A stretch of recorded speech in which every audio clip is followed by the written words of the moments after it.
And don't you also believe that the Republican Party would actually be in worse shape? That is, that they would have been cutting more deals than they're cutting today? I think so. I really do. The only reason John Boehner hasn't cut his amnesty deal with Obama right now is because of you. But he still wants to do it. He's desperate to do it.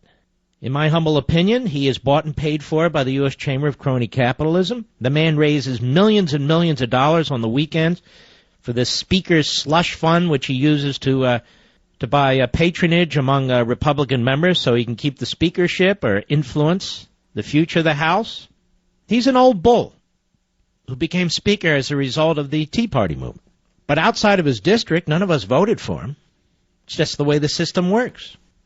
So here's Boehner at a press conference today, asked about, what he most agreed with Obama when he met with him. Cut 2, go.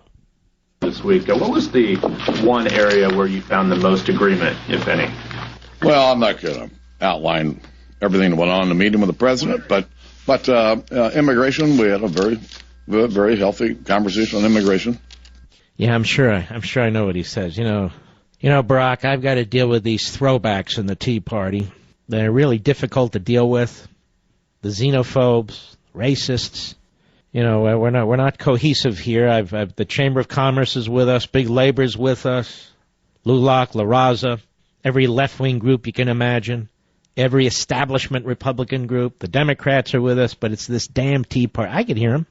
We got to figure out a way to deal with this, and hopefully we can get this done next year, and they'll forget about it in the coming election cycle after that. Oh, really? Well, Boehner said more. Cut 3, go. There's an effort to, buy certain Tea Party factions to unseat you as Speaker. How do you deal with that? How do you look at that when you have these challenges from the right flank? Stop. Isn't it, these reporters are amazing, are they not? Poor Johnny Boehner. How do you deal with all this, Johnny? These challenges from the right.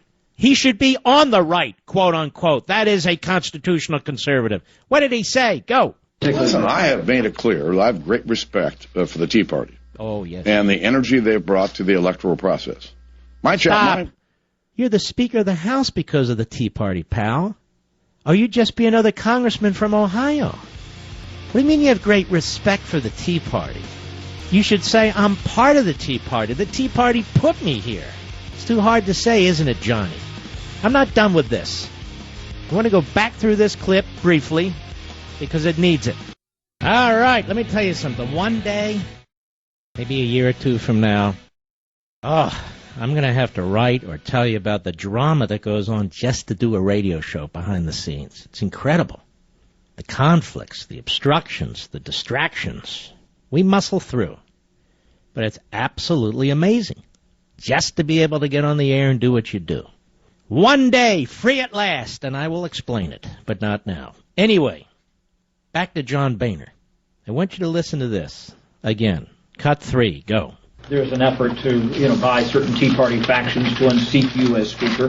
How do you deal with that? How do you look at that when you have these challenges from the right flank? So stop. Oh, Johnny, how do you deal with this? You poor victim, you poor soul. The Tea Party, that Tea Party in 2010 that turned out in a historic election and made you Speaker of the House? And then you immediately turned around and tried to co-opt the Tea Party members who were elected, them? How do you deal with these miscreants and malcontents? That is the core, the base of the Republican Party. How do you possibly put up with this? Go. Listen, I have made it clear I have great respect for the Tea Party and the energy they've brought to the electoral process. Stop. That, as I said before, you realize how ridiculous this is? I have great respect for the Tea Party and the energy they brought to the electoral process. They brought you to the speakership. That's the best you can do? How many Tea Party rallies has John Boehner been at? I know he came to one where I was speaking. They were actually uninvited, but they showed up. How many has he been to in the last 24 months? Maybe 0? What effort has he made to strengthen the Tea Party? Maybe nothing? Well, I have But anyway, go ahead. My gripe is not with the Tea Party.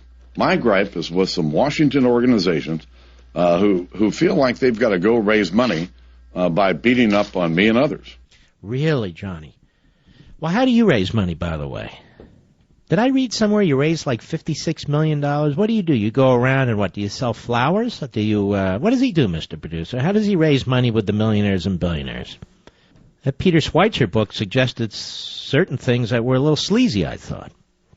Holding back legislation, pushing forward legislation. But it's an amazing thing. There are conservative organizations in Washington, there are conservative organizations outside of Washington that have to raise money. And they raise money by doing what? By making their case in the market system, the free market system. They don't tax people. They can't compel contributions. But they explain what they stand for and who they are. And apparently this annoys Boehner, because only groups that support him should be able to do that. That's how stupid this argument is. Anyway, that's the problem. So if they weren't in Washington, would that be okay? Because a lot of these groups are not in Washington. It just amazes me that these products of Washington, these people who've made their homes in Washington, who are more comfortable with lobbyists and consultants in Washington than they are with their own constituents back home. They have a gripe with conservative groups that raise money and are housed in Washington. Isn't that amazing? Well, that's my problem. So in other words, you and I, we wouldn't oppose open borders and amnesty, but for a conservative group in Washington? Is that how dumb we are? No, I don't think so, Johnny. Well, now you know why there's a Tea Party movement. And ironically, Johnny became Speaker because of it, and the Tea Party movement has soured on Johnny. There's really no way to remove him, at least not an easy way.